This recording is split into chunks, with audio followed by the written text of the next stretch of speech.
Jordan is a country in the Middle East that's known for its amazing art, picturesque landscapes, archaeological sites, and of course its lip-smacking cuisines. It also happens to be home to some of the most beautiful natural wonders found in the world. Another amazing thing about Jordan is its royal family, and let's take a look at their lifestyle. Hello folks and welcome back to our channel. In today's video, we'll be taking a look at how the royal family of Jordan splurges their billions. The current ruler of Jordan is Abdullah bin al-Hussein. He was born on the 30th of January 1962 and ascended the throne on the 7th of February 1999. He hails from the Hashemite dynasty, who have been holding the reins of Jordan since 1921. Abdullah was born in Amman and is the first king of King Hussein and Princess Muna, who was his second wife. Since he was the eldest son of the family, he was claimed as the heir to the throne until Hussein transferred the title to Abdullah's uncle, Prince Hassan, in 1965. Since he belonged to royalty, he was given an education in Amman, following which he continued his education abroad. Since he was to take over the country someday, he was to seek a military education too. He started off as a training officer in 1980 and then later took over as commander of the country's special forces in 1994. He was then given the title of Major General in 1998. Just a few weeks prior to King Hussein's demise, he named his eldest son Abdullah his heir in 1999. In January 1993, Abdullah met Rania al-Yassin at a dinner party, and that very same year, they tied the knot.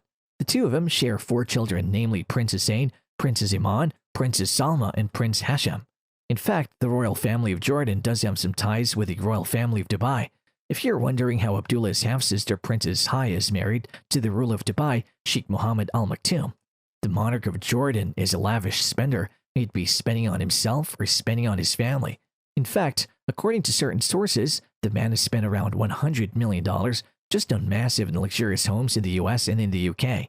Between the years 2014 and 2017, Abdullah was associated with spending around $70 million on 3 adjacent beach homes overlooking the Pacific Ocean in Southern California.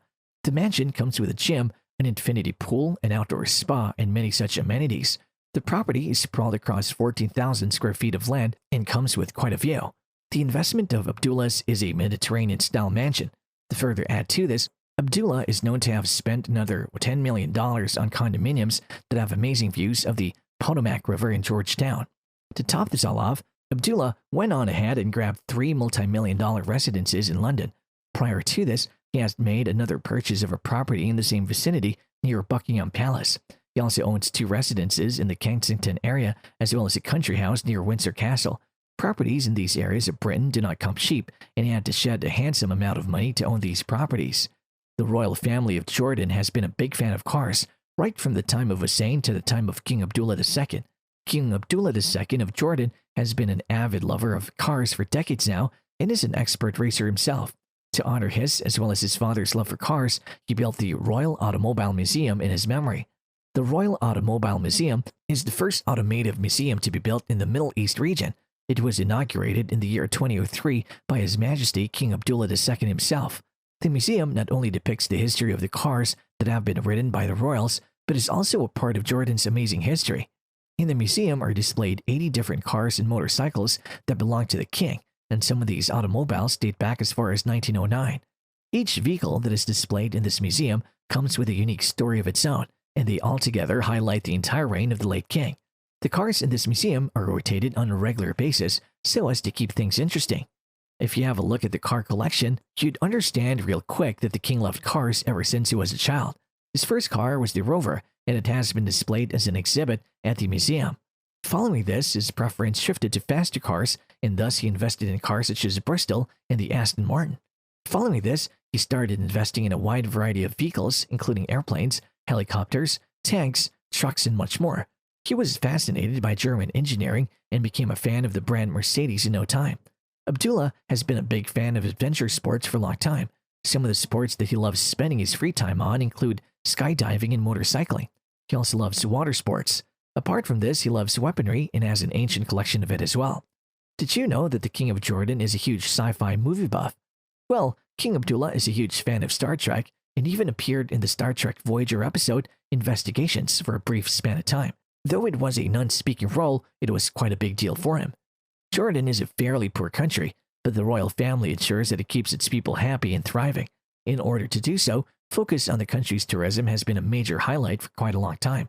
Even Discovery Channel has shot their show, Jordan the Royal Tour, to further spread knowledge on Jordan's tourism as well as to attract more tourists. King Abdullah was a tour guide on this program and stated facts about Jordan. He even added the fact that he no longer skydives, as he wasn't allowed to ever since he became the king. During the program, he even stated that at one point in time, he took his Harley-Davidson motorcycle and rode it through Northern California. The bike on its own costs a lot.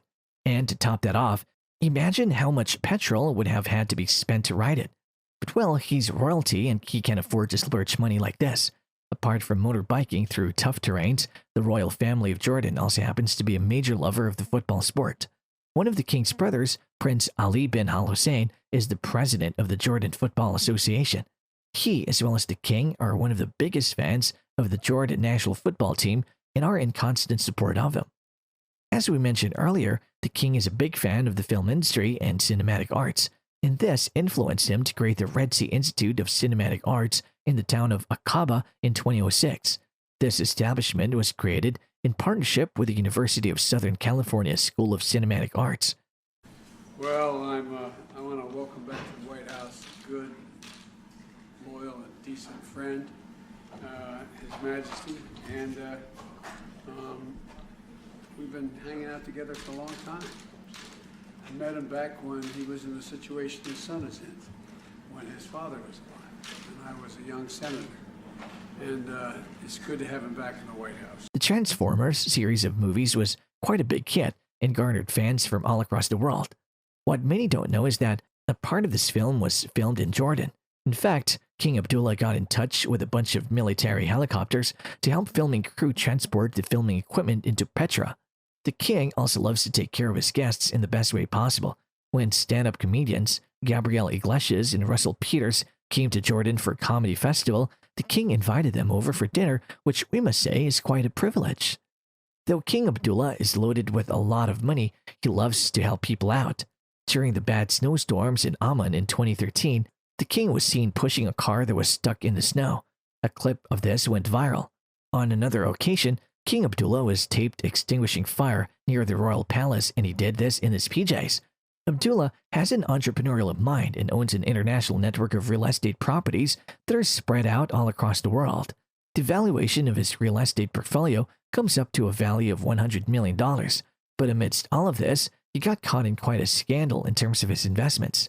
A lot of legal work went into clearing this out, and the complete truth about what had happened has not been revealed. Now, that's all we have time for today, so we shall see you in our next video. Do support our channel by dropping this video a like, hitting the bell icon, and subscribing to our channel. Bye guys, and see you soon. Bye.